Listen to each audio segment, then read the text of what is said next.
you want me to introduce you? That'd be great. Or you just start. Present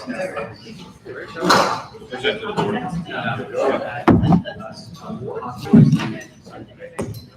All right, good evening, ladies and gentlemen. Thank you all for attending tonight's budget presentation. If you could all stand for the pledge, please. I pledge allegiance To the flag of the United States of America and to the republic for which it stands, one nation, under God, indivisible, with liberty and justice for all. Okay, and at this time, I would like to turn it over to our superintendent of schools, Dr. Robinetti. Everybody be quiet out there, please. I'd just like to thank Mr. Bossi for being here tonight in the audience, and welcome to you. And we'll hop right into our presentation for a budget hearing. So we're actually taking this presentation on the road right now to all of our PTA meetings. We had met with Paul J. Ballou and the PTA there this morning, which was at about 9:30, and we're going to be meeting with the secondary parents tomorrow evening to present this presentation as well. So I know that a lot of parents, although we don't see many people in the audience today, are expecting us to come to those meetings to hear about this. So this was a third challenging budget year in a row. I would just throw a couple of things out there. We had a lot of rising costs, and our revenue that we're bringing in, our state aid, and also our taxes that we're bringing in while staying within the tax cap do not match the rising costs, which puts us in a little bit of a deficit that we have to overcome. We've had to do so over the past 3 years.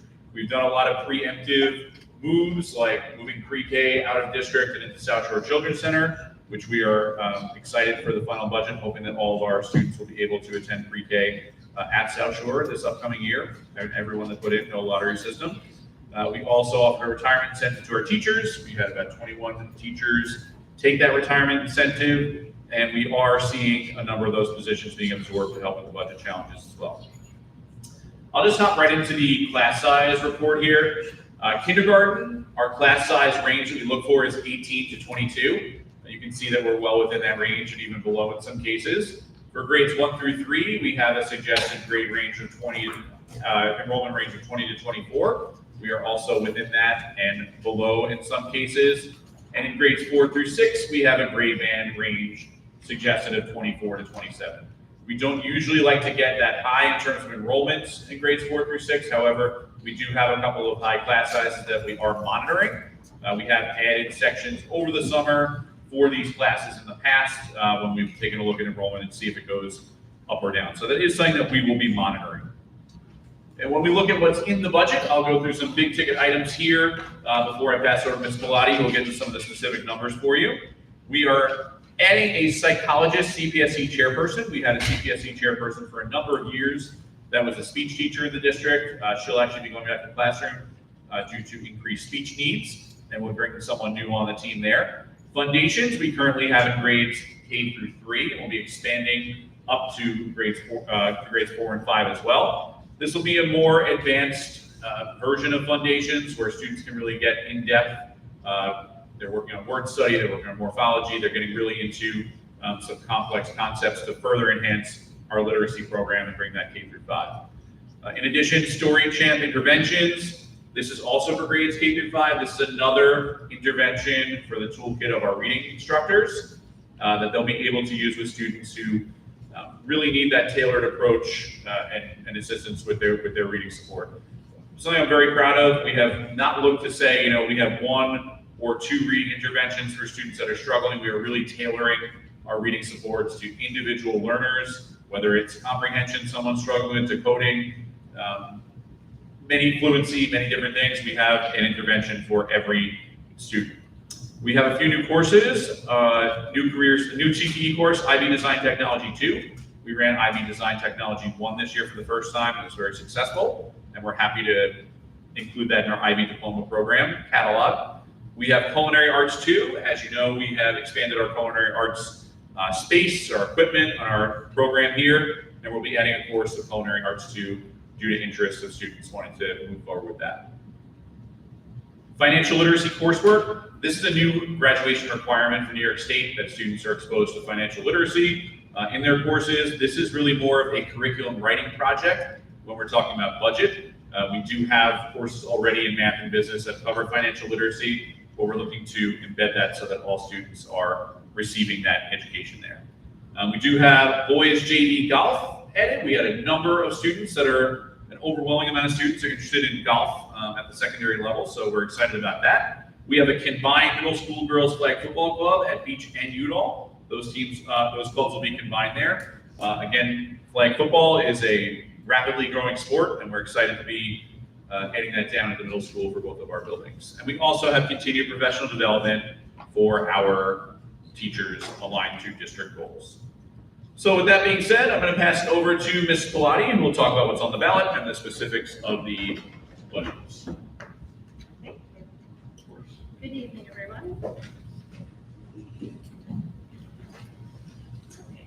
So on the ballot in May, when you go vote, you will see two different propositions. The first is, of course, for our budget, school budget for next year. That's the $144 million. And the second proposition is for the use of two of our capital reserves for a not to exceed authorization of about $1.9 million. We will also be asking the community to vote for two board seats, two board candidates. So that capital reserve proposition is for several projects you see here. At the high school, we're looking to do magnetic door holders for the high school classroom doors. And at both middle schools, we are looking to do what we just did this past summer at the high school, which is to install electronic locks and card access readers at the classrooms and the bathrooms in those buildings. And we're also looking to just secure some additional funding to finish those building fire alarm replacements at the elementary level for two of our elementary schools, Bayview and Okonock. So this is a not to exceed authorization of $1.9 million.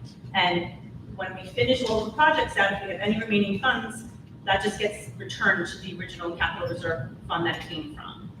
The benefit of a capital reserve, of course, doing work from one, is that there's no additional cost to the taxpayer because we already have the funds available. This is just our budget at a glance. Our budget is increasing $3.4 million. That's a 2.38% increase over this current year's school budget. We are required by New York State to break our budget into three different components: program, administrative, and capital. Your program is always going to be the biggest piece of the pie. That's about 74% for West Islip. And that represents all of your instructional related costs. It includes our teachers, our paras, our teaching assistants, special education costs, extracurricular costs, transportation costs. So all of those costs are captured in the program component. Our administrative component includes things such as legal expenses, insurance, supervision of curriculum and instruction, finance, human resources, auditing fees, administration, and the district clerk's office. And that component represents about 12% of the total budget. And the last component is the capital, which of course is just all of the expenses related to keeping up our facilities and our buildings and our schools and any debt-related costs that we've had over the years. And that is 14%.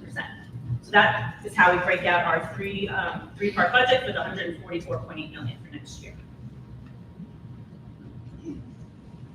So one of the first things that the board has to do is set the tax levy, and that is going to be the $98.7 million for next year. That is an increase of 2.5%. We are within the tax levy limit.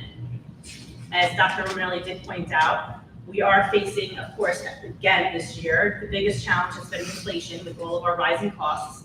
And over the past 4 years, we've had an average increase in inflation of 4.4%.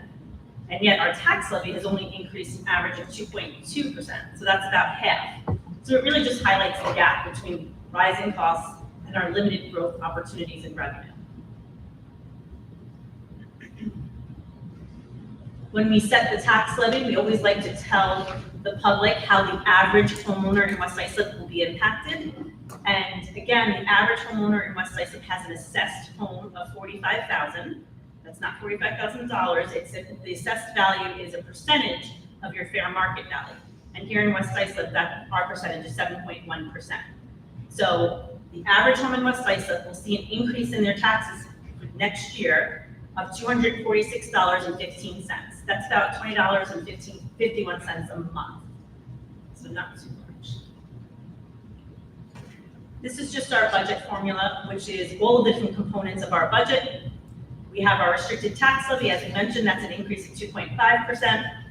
The state aid, I would like to point out that we are projecting a 1.76% overall increase. However, if you see the bottom note there in red, that is an assumed 2% increase in foundation aid. So we are assuming, because the state's budget is not yet finalized, it was supposed to be as of April 1st, but we still have not received it, because they keep passing budget extenders.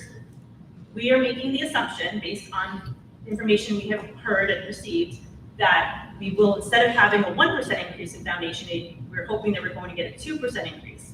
And that increase was an additional $265,000. So this budget assumes that. That's why that number is in red. We also have an increase projected for our other revenues next year at almost 7%. That's all of our interest income, our rental income from our leases, our tenants, non-resident tuition, and so on. We have an appropriation from reserves, so we are looking to use our reserves to help fund the budget next year as well, and that's looking at an increase of about 1.8%. And our appropriated fund balance is remaining flat at $850,000. So when you add up all of those components, our expenditure budget for next year is $144,810,000. We do put out a lot of budget communication information, as you know. We have had our 4 budget workshops, which are all available on the website, not only the presentations, but the videos as well. We are required to do a 6-day notice, which will be going out to the community. This gets mailed. It's a blue postcard that has English and Spanish information about our budget. We also have a budget newsletter, which is also getting mailed to all residents in the town about our budget. These are also going to be available on our website. And we are required to disclose certain budget documents to the public. We call it our budget book. It's a budget statement. This is actually available on our website, as well as the main office of every school building and the public library. And this information is simply the line-by-line budget expenditure, revenue, our administrative salary disclosure, our property tax report card, our academic report card, and our financial transparency report card. So all of that is in here, and that is available on our website. So of course, most importantly, May 19th is our budget vote day from 7 a.m. to 9 p.m. in the high school gymnasium. Does anyone have any questions? I do. Has it ever happened that the governor's budget has not been put out prior to the budget vote? Okay, but I'm not. Yeah, like, I believe it has. if she doesn't submit the final numbers, how do you? Before, you mean before we vote on the Yeah. 19th? I think I feel like it's happened when I was, do you recall, Paul? I feel like when I was a secret it happened, but I have to go back and look. Yeah, maybe once before in the last 10 years or so. Yeah. Not something to worry about? I mean, it's an estimate, it is what it is, so at this point, we have to, we're told we have to make an estimate and we have to adopt the budget. We're not allowed to delay, so I think it's a very safe number that we're using now. I think so too. Okay. Especially because in revenue, we tend to be more conservative, so I think we'll be okay. Works good. Thank you. Thank you. I got my newsletter and postcard today. Oh, you got it? Yeah. Oh, great. It was filled out, and I heard from it. Yeah. Oh, yeah. Yeah. We're gonna kick right into, energy. Thank you so much. Sorry. This is nice. I was like, It does, right? So we have to- They sent it out. I feel bad. Yeah, no, I feel bad because my colleagues, Listed as in the library published. So I would be like crying.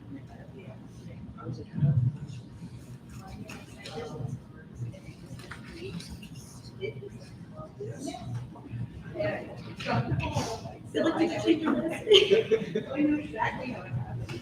But like, they didn't like, I don't fill this out. So this gets emailed out. I have to check it, and then I actually sign a release to say we have verified every number, every word. Then you would. It's not in it, so someone. put it upside down. It literally said, text goes here, dummy, Yeah. My friend was So, first of all, She's like, I voted you. I'm like, oh,